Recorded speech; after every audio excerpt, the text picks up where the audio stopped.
Hey everyone, subscribe the channel, hit the notification bell, then you will notified every time when I am on YouTube. Hello everyone, thanks for watching my video. यहाँ पे हम HP TET की तैयारी कर रहे हैं। उसमें हमने अभी 20 क्वेश्चन कंप्लीट कर लिए हैं नंबर सिस्टम से रिलेटेड। तो आज हम एचसीएफ से रिलेटेड क्वेश्चन करेंगे और एलसीएम से। होप आपको एचसीएफ और एलसीएम फाइंड आउट करना आता होगा।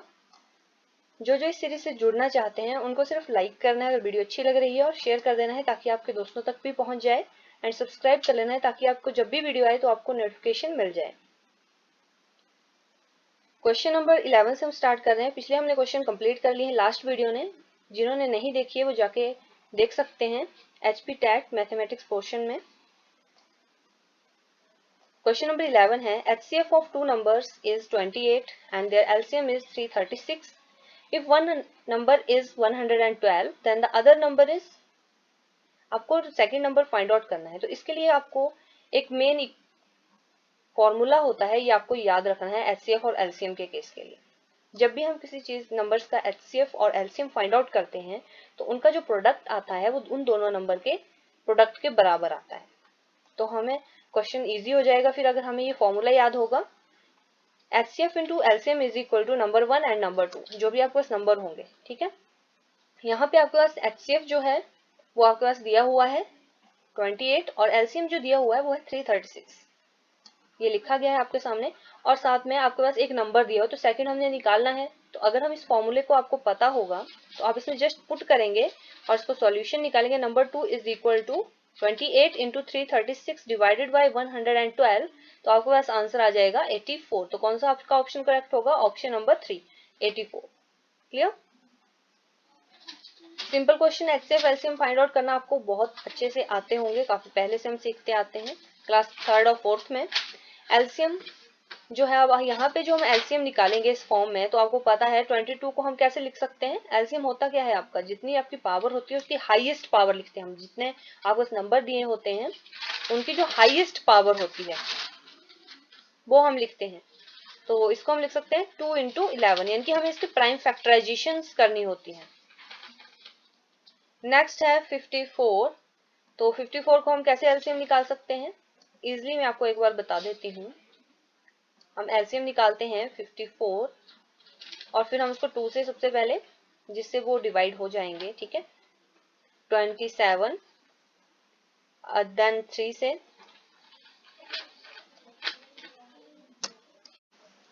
नेक्स्ट हम 3 से कर रहे हैं इसको। तो यहाँ पे आ जाएगा आपके पास 9 और अगेन 3, देन इसको भी हम 3 से डिवाइड कर सकते हैं। तो ऑब्वियसली जो आपके पास इसके फैक्टर्स आए वो क्या आए? 2 1 टाइम, एंड जो आपका 3 है वो आया आपके पास 3 टाइम्स। ठीक है, नेक्स्ट है 135। 135 के भी आप ऐसे निकाल सकते हैं फैक्टर्स। सबसे पहले किससे करेंगे हम?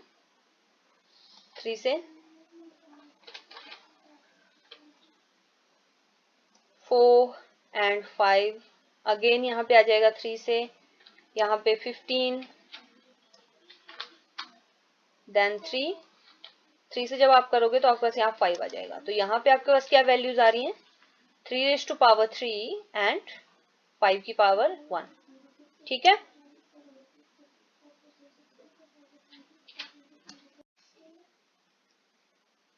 सो 198 का भी आपके पास है 2 इंटू 3 इंटू 11। ये एलसीएम आप फाइंड आउट करके देख लेना। अब आपको चाहिए टोटल सभी का एलसीएम हमें निकालना है इकट्ठा।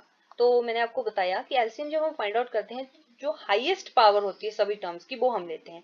तो ऑब्वियसली यहाँ पे 2 की पावर हाईएस्ट कितनी है? इनमें 2 ही है, यानी कि सॉरी 1 ही है। तो यहाँ पे ऑप्शन आपके देखो सारे ऑप्शन नेग्लेक्ट हो गए, ओनली ऑप्शन यही बचा, यानी कि 2 के ही हमें पता लग गया कि आपका करेक्ट ऑप्शन क्या है, करेक्ट आंसर क्या है। फिर भी नेक्स्ट देख लेते हैं। 3 की पावर हाईएस्ट कितनी है? 3 वही है। 5 की पावर हाईएस्ट कितनी है? 1। 11 की पावर हाईएस्ट कितनी है? 1। ठीक है, तो आपका कौन सा ऑप्शन करेक्ट हुआ? Option number 2। नेक्स्ट क्वेश्चन है 13। HCF and LCM of two numbers are 12 and 72 respectively. If the sum of these numbers is x is 60, then what will be the one number?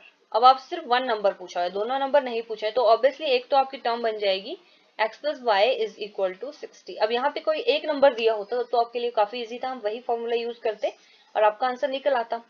लेकिन यहाँ पे ये option equation आपकी बनेगी x plus y is equal to 60, और जो next है आपकी उस फॉर्मूले के अकॉर्डिंग वहां पे आ जाएगा आपके पास दो नंबर का जो एलसीएम और एचसीएफ है, ठीक है, वो आपके पास दिया हुआ है 12 into 72 which is equal to x into y. हमने x माना हुआ है एक नंबर और दूसरा हमने माना हुआ है y, ठीक है।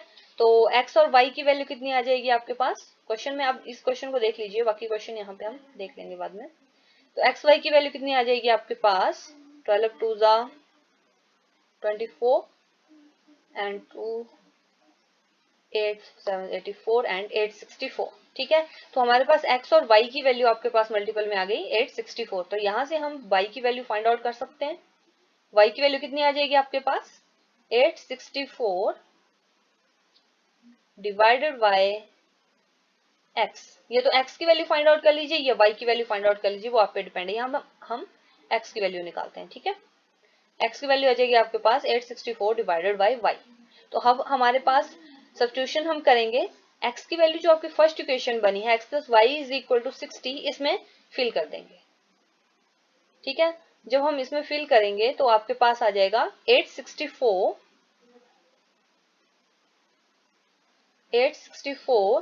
प्लस वाई स्क्वायर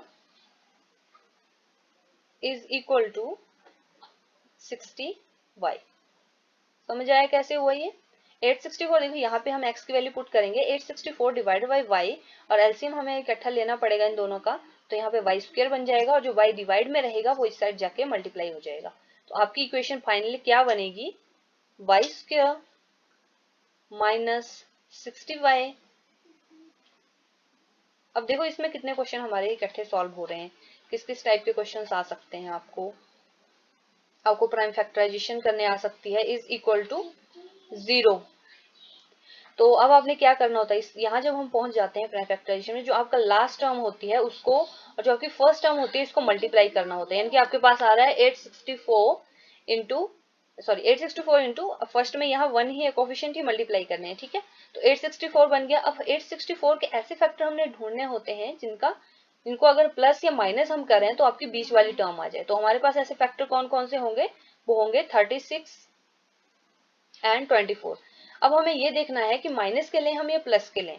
अगर हम इन दोनों को प्लस के लेते हैं तो यहाँ पे आपके पास 60 तो आ जाएगा, लेकिन प्लस का आएगा, हमें चाहिए माइनस का। एक को लेंगे तो अब ये अगर एक माइनस है दूसरा प्लस है, तब भी ये माइनस प्लस होके प्लस बन जाएगा, तो 60 आपके पास नहीं आएगा। तो हमें दोनों जो है वो ही माइनस के लेने पड़ेंगे, ताकि हम इनको मल्टीप्लाई करें तो माइनस माइनस प्लस होके 864 बाई स्क्वायर बना दे, और जब इनको हम प्लस माइनस करें तो आपके पास माइनस 60y आ जाए। ठीक है, क्लियर हो यहाँ तक।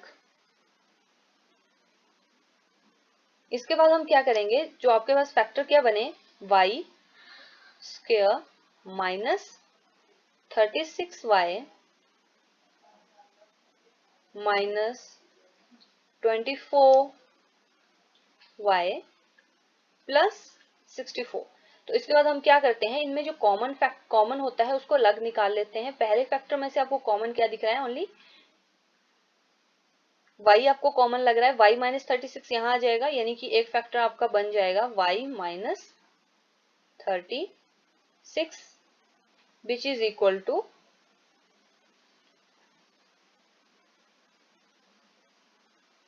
और दूसरा हमारे पास फैक्टर क्या बनेगा, इसमें से हमें कॉमन लेना पड़ेगा माइनस 24, तो अंदर आपके पास बन जाएगा y माइनस, दूसरा हमारा फैक्टर बन जाएगा y माइनस 24। ठीक है, तो अब यहाँ पे y की वैल्यू क्या क्या आ सकती है, y इज इक्वल टू आपके पास कितनी वैल्यू आ गई, एक तो आ गई आपके पास 36 और सेकंड जो वैल्यू आई वो आई 24। तो देख लीजिए इनमें से कौन सा फैक्टर कौन सी हमारे पास ऑप्शंस दिए हुए हैं। हमारे पास 24 है ऑप्शन में, 36 नहीं है, तो हमें एक ही वैल्यू फाइंड आउट करनी थी, तो एक वैल्यू आपकी 24 होगी ही। ठीक है, होप आपको ये क्वेश्चन समझ आ गया होगा। फर्स्ट ऑफ ऑल हमने क्या किया, जो हमारे पास क्वेश्चन के अकॉर्डिंग था x प्लस वाई, यानी कि दो टर्म्स जो थे उनका सम जो दिया था वो x प्लस वाई दिया हुआ था, यानी कि हमने x और y दो नंबर मान लिया, उनका सम हमने लिख दिया 60। और दूसरी क्या दिया हुआ था कि एलसीएम और एचसीएफ दिए हुए थे आपके पास। तो हमें फॉर्मूले के अकॉर्डिंग पता है कि एलसीएम और एचसीएफ को हम प्रोडक्ट करते हैं तो आपके दो नंबर को प्रोडक्ट के बराबर आता है।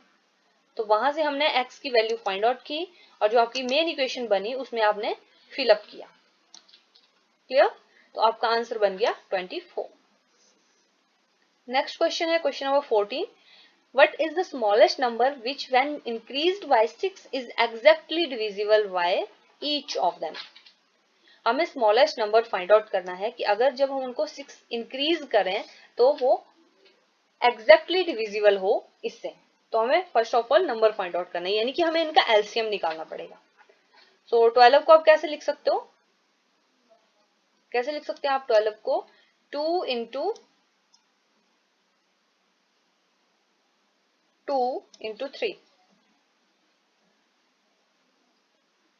नेक्स्ट है 15। तो 15 को आप कैसे लिख सकते हैं? 3 इंटू 5। क्लियर? नेक्स्ट है 24। 24 को आप कैसे लिख सकते हैं? 2 इंटू 2 इंटू 2 इंटू 3। ठीक है, अब हमें निकालना है इनका एलसीएम। तो 2 की पावर हाईएस्ट कितनी है? 2 रेज़ टू पावर 3, यानी कि 8 मल्टीप्लाई बाय 3 इंटू 15, सॉरी 5। ठीक है, यानी कि 15। 8 इंटू 15 कितना होता है? तो इसका एलसीएम आपके पास आ जाएगा 120। ठीक है, सो 120। अब हमें एक चीज और दी हुई है कि विच व्हेन इंक्रीज्ड बाय 6, यानी कि ये 6 जो है वो इंक्रीज्ड है, तो हमें इसमें से माइनस करना पड़ेगा। हमें ऐसा नंबर फाइंड आउट करना है जिसको हम 6 माइनस करें तब वो इससे डिविजिबल हो। तो हमें माइनस करना है, हमारे पास आ जाएगा 114। ठीक है, तो आपके पास आंसर क्या आएगा? 114। ऑप्शन नंबर 1 आपको करेक्ट हो। क्वेश्चन तो ध्यान से पढ़ना है। What is the smallest number which when increased by 6, उस नंबर को कितना इंक्रीज करें तो ये इनसे डिवाइड हो जाए। तो यानी कि ये नंबर आया, ये डिवाइड हो रहा है, तो हमें इसको माइनस करना पड़ेगा तभी आपके पास एग्जैक्ट नंबर आएगा। ठीक है, नेक्स्ट क्वेश्चन जो है हमारा वो हमें फाइंड आउट करना है इसका एचसीएफ। तो एचसीएफ हम कैसे फाइंड आउट करते हैं? एचसीएफ होता है हमारा हाईएस्ट कॉमन फैक्टर, क्योंकि उनमें कॉमन क्या है। सो ऑब्वियसली इनमें हमें ज्यादा सोचने की जरूरत नहीं है, सबसे कम है इनमें। कम क्या है इनमें सबसे? तो ऑप्शन नंबर 1 आपका करेक्ट होगा। ठीक है, तो ये जो है इसको आप सभी में ये कॉमन होगा। ठीक है, 1 में भी कॉमन होगा, 0.1 में आप इसको लिख सकते हो ऐसे। ठीक है, 0.1 में भी ये कॉमन होगा, 0.01 में भी ये कॉमन फैक्ट। कॉमन मतलब कि सबसे, जैसे हमें 2 और 6 में कॉमन क्या है? 2 है ना, वैसे ही इसका आंसर होगा 15। नेक्स्ट है express 840 divided by 940 in the lowest term. Lowest term का मतलब हुआ इसको हमें इतना डिवाइड करके लिखना है, इनकी एक सिंपल फॉर्म में लिखना है इसको। ठीक है, सो 0 से 0 कट हो जाएगी आपकी यहाँ पे। 8 4 अगर नहीं आता है, डायरेक्ट हम टेबल नहीं लगा सकते, तो 2 से स्टार्ट हो। 2 इजी है आपका वे। इसको हम 14 से करेंगे तो यहाँ पे आपके पास आ जाएगा 6। ठीक है, और नीचे आपके पास आ जाएगा 7। तो आपका कौन सा ऑप्शन करेक्ट हुआ? Option number B. ठीक है, नेक्स्ट क्वेश्चन है question number 17। 3 numbers are in the ratio 6:7:8 and their LCM are this. What is the HCF? अब आपको मैंने बहुत से क्वेश्चन रेशियो वाले करवाए हैं, तो आपको पता है कि जब भी हमें रेशियो दी होती है तो यानी कि इनमें किसी एक ऐसे नंबर से मल्टीप्लीकेशन होगा जो सब में कॉमन होता है। हमारे पास एग्जैक्ट नंबर नहीं दिया गया होता है, हमारे पास उनके बीच में जो हम उनको सिंपलीफाई करते हैं तो उनके बीच में एक रेशियो होती है और किसी एक कॉमन नंबर से मल्टीप्लाई किया होता है। तो हमारे पास दिया हुआ है कि इनका जो है एलसीएम जो है वो है 1008। लेकिन अगर हम इन तीनों के अकॉर्डिंग देखें तो ए की वैल्यू होगी समथिंग, और अगर हम 6 7 8 का एलसीएम निकालें तो वो हमारे पास आ जाएगा 168। ठीक है, तो हमारे पास एलसीएम आ गया 168। ए इज इक्वल टू 1000। एग्जैक्ट जो दिया हुआ है वो हमारे पास दे रखा हुआ है इन्होंने 1008। ठीक है, सो ए की वैल्यू निकाल लो। अगर ए की वैल्यू हमारे पास आ गई तो हमें पता लग जाएगा कि नंबर्स क्या बनेंगे। ठीक है, तो ए की वैल्यू कैसे निकालेंगे हम? 1008 को डिवाइड करेंगे हम, 1000 है ये 8। ठीक है, डिवाइडेड बाय 168। तो आपके पास आंसर कितना आ जाएगा 6। जब इसको आप डिवाइड करोगे तो आपका आंसर आ जाएगा 6। ठीक है, तो इसका अब आप बोल रहे होंगे कि हमने HCF थोड़ा ना निकाला जो 6 आया, तो हम यहाँ सॉल्व करके देख लेते। नंबर क्या बने, 6A था, 6 से मल्टीप्लाई करो 36 नंबर बना, सेकंड में करो 42 और 48। जब इनका आप HCF निकालोगे, ठीक है, इनमें कॉमन फैक्टर जब आप निकालोगे तो आपका आंसर आ जाएगा 6। तो ऑप्शन नंबर आपका 6 करेक्ट होगा। नेक्स्ट क्वेश्चन है the HCF of two numbers is 18 and their difference is also 18, what are the two numbers. अब हमारे पास दो कंडीशंस दी हुई हैं, जो HCF है वो भी 18 है और जो डिफरेंस है वो भी आपका 18 दिया हुआ है। तो सभी नंबर आप चेक करें तो इनके बीच में जो डिफरेंस है वो 18 है, यानी कि ये वाली कंडीशन तो ये सारे ही सेटिस्फाई कर रहे हैं, तो हमारा आंसर नहीं आएगा। तो हमें नेक्स्ट देखना पड़ेगा कि इनका HCF किसका है 18। तो अगर आप 62 का HCF निकालते हो, सॉरी प्राइम फैक्टराइजेशन करते हो, 62 का आप करोगे तो 231, तो ऑब्वियसली ये तो आएगा नहीं, तो यानी कि ये फैक्टर तो पहले ही नेग्लेक्ट हो गया। अब 56 का जब आप करोगे तो आपके पास कितना आएगा, प्राइम फैक्टराइजेशन 2 से 228, फिर अगेन 2 से आपके पास आ जाएगा 1 4 एंड देन 2 से 7। ठीक है, तो यहाँ पे भी आपका 18 HCF नहीं आएगा क्योंकि 18 इसमें कोई फैक्टर बन ही नहीं रहा है, यानी कि ये वाला भी आपका नेग्लेक्ट हो गया। अब 34 देख लो, तो 34 2 से हम करेंगे इसको तो आपके पास आ जाएगा 1 एंड यहाँ पे आपके पास आ जाएगा 7। अब ये तीनों में तो ऑब्वियसली HCF में यानी कॉमन तो है ही नहीं 18, तो ऑब्वियसली यही ऑप्शन बचा। तो इसको अगर आप सॉल्व करते हो, इसका प्राइम फैक्टराइजेशन करोगे 72 और 90 की, तो आपके पास 18 आएगा। तो आपका ऑप्शन नंबर ए करेक्ट होगा, यानी कि फर्स्ट आपका ऑप्शन करेक्ट होगा। 34 में आपको देखने की जरूरत थी भी नहीं क्योंकि 18 तभी आता जब यहाँ पे 36 होता, तो ऑब्वियसली 34 का तो इसका डिवीजन होता ही नहीं है। नेक्स्ट क्वेश्चन है 4 person begin to walk around a circular track. एक सर्कुलर ट्रैक दिया हुआ है आपके पास, तो उसमें से 4 पर्सन हैं, 4 लोग हैं, वो दौड़ना शुरू किया उन्होंने। They complete their revolution in 21/2। एक ने जो फर्स्ट जो है उसने 21/2 में सॉल्व अपनी जो रेवोल्यूशन है वो कंप्लीट की। सेकंड बंदे ने जो आपकी रेवोल्यूशन है वो कितने में सॉल्व की, 63/5 इतने सेकंड्स में उसने, जो दूसरा था उसने किया कंप्लीट। थर्ड ने आपका किया 61/4। यहाँ पे 4 नहीं होंगे, 3 पर्सन होंगे, ठीक है, 3 ही पर्सन है आपके पास। अब आपको इनका क्या निकालना है। अब रेवोल्यूशन है, कितने टाइम बाद वो टुगेदर आएंगे, यानी कि इनकी जो एलसीएम है उतना के बाद वो इकट्ठे होंगे।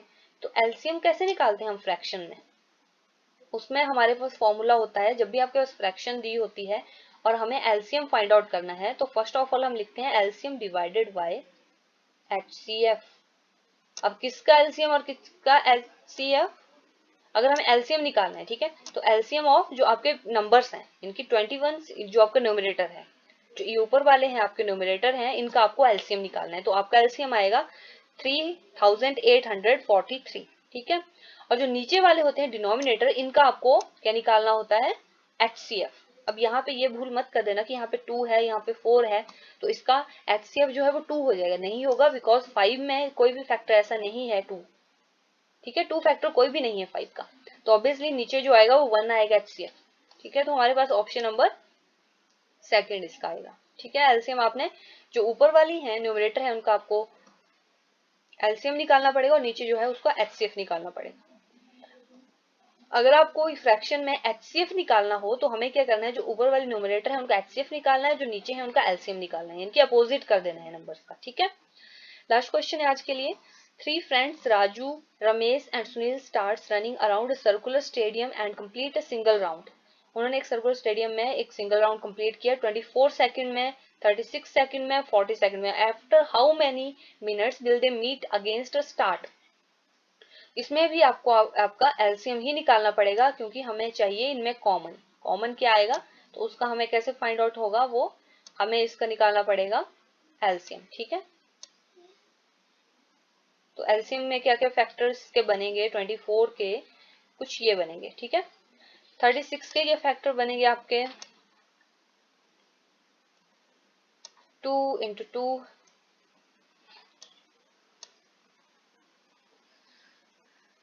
3 3 एंड देन 3, ठीक है। और 40 के भी निकाल लीजिए जल्दी से फैक्टर्स। और 40 के आएंगे आपके पास 2 इंटू 2 इंटू 2 इंटू 5। तो एलसीएम कैसे निकालते हैं, मैंने आपको बोला हाईएस्ट पावर देखनी होती है, तो 2 की हाईएस्ट पावर कितनी है 3 है, यानी कि 8 तो यहाँ पे ऐसे ही बन गया, मल्टीप्लाई बाय 3 की हाईएस्ट पावर कितनी है 2 है, यानी कि 3 3 जा 9 एंड 5 कितनी टाइम्स है, एक टाइम ही है, ठीक है।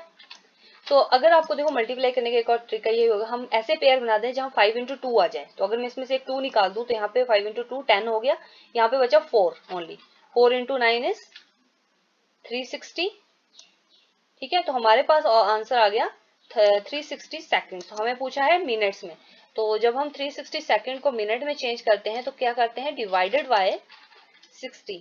तो 60 से डिवाइड करने के बाद आपके पास कितना आंसर आ गया 6 मिनट्स। तो ऑप्शन नंबर आपका सेकंड करेक्ट होगा। सो होप आपको आज का लेक्चर अच्छा लगा, और एचसीएफ और एलसीएम रिलेटेड हमने सारे क्वेश्चन देख लिए हैं जिस टाइप के आते हैं। इसके अलावा कोई क्वेश्चन होगा तो आप इंस्टाग्राम पे लिंक दे दूंगी मैं आपको डिस्क्रिप्शन में, वहां आपको मैसेज करके कोई भी क्वेश्चन होगा, क्वेरी होगी, आप बोल सकते हैं या मेल कर सकते हैं। तो आज के लिए इतना ही, थैंक यू।